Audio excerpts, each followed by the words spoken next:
Speaking of kind of last night's episode and Cass coming back, obviously there are many things that he's even not aware of and the brothers aren't aware of. Can you kind of tease that arc and what's coming up specifically for his character and how that relates to you guys?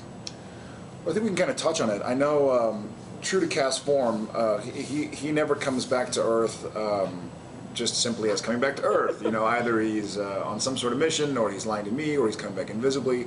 And so there's something going on that we don't find out about just yet. But he certainly is back and with the boys. But it's not the good old trio that it used to be. And so there's something that Sam and Dean have to kind of figure out. Like, what's going on with Cass? Is he different? I mean, you've been to hell and back. You kind of came out different. We figured it out. Then you lost your soul. Like, what's the situation with Cass? We got to figure this out. And he's helping, and everything seems to be okay on our end. And obviously, we don't know that there are things that are going on. So that'll be another arc that'll be really fun and interesting to see pan out. Well, we know that Jeremy kind of described this season as reality versus perception. We saw a lot of that in last night's episode, and kind of Dean's perceptions of things and Castiel's perceptions of things. We saw someone kind of watching Sam in the season premiere, and we haven't really explored it. We know that he chose not to look for Dean, and that's kind of been brought up by Dean a couple of times now, so I wonder if you can maybe tease something about whether Sam's perception is also being altered in some way. I can kind of assume. I think so. Yeah. So Dean's reality has changed very much, and Dean's perception of his reality, what with just spending time in purgatory with Ty or Benny.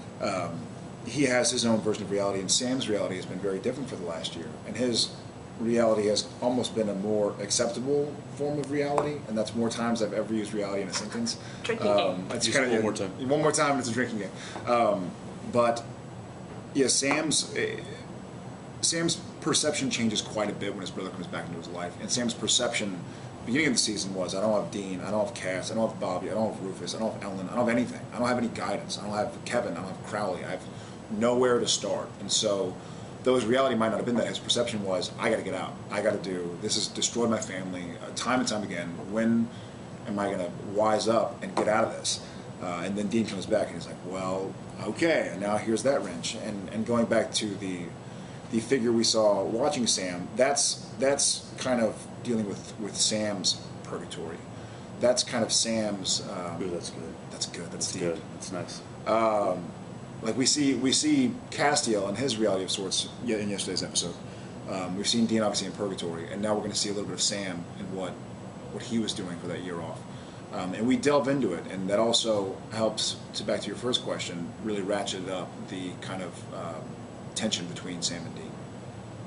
Very nice. Look at that. Good. That was good. I'm very impressed. I was impressed by the cardboard stuff, so I had to kick it up. Amp it up a bit. Amp it up. So that sounds like we're going to see Amelia kind of coming into the present day storyline as well. Yes. We kind of seen the last of the Purgatory flashbacks now that Cass is out and Dean's out. Because I know the fans were loving seeing it. I vote for more of them. I say we keep them coming. I bet you do. I'm not in purgatory. Stuff you in some He's blood. not in purgatory. He gets the days off. That's right. I will say that the purgatory stuff is I think, has exceeded a lot of people's expectation. I think it's really turned out. I think episodes really cool. 14 through 18 are Dean telling Sam about purgatory, and then us dissolving. Is that right? I think the fans would love it. I think the fans would love it. Yeah, I'm not. We're not going to see, much of purgatory. I think for the next couple, simply because we're now out. But I still think there's stories to be told. Yeah. Whether or not we decide to go down that road or not, I have yet to see.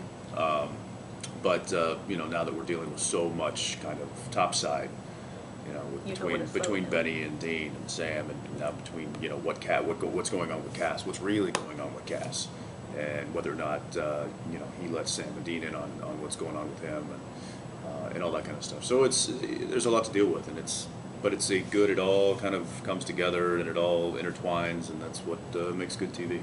Damn right.